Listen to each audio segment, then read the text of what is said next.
আমি রূপাকে কখনো চিঠি লিখিনি। একবার হঠাৎ একটি চিঠি লিখতে ইচ্ছা করলো। লিখতে বসে দেখি কি লিখবো ভেবে পাচ্ছি না।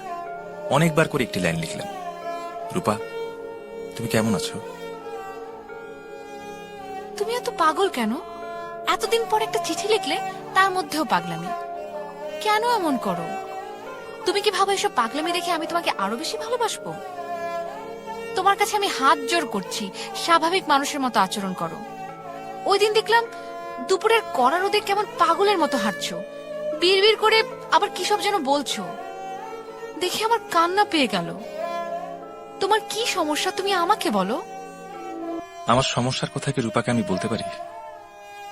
আমি কি বলতে পারি আমার বাবার স্বপ্ন সফল করার জন্য আমি সারাদিন পথে পথে ঘুরি, মহাপুরুষ হবার সাধনা করি?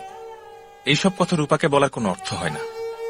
বরং কোনো কোনো দিন তরঙ্গিনী স্টোর থেকে তাকে টেলিফোন করে বলি, রূপা তুমি কি এক্ষুনি নীল রঙের একটা শাড়ি পরে তোমাদের ছাদে উঠে কার্নিশ ধরে নিচের দিকে তাকাবে? তোমাকে খুব দেখতে ইচ্ছা করছে, একটুখানি দাঁড়াও, আমি তোমাদের বাসার সামনের রাস্তা দিয়ে হেঁটে চলে যাব।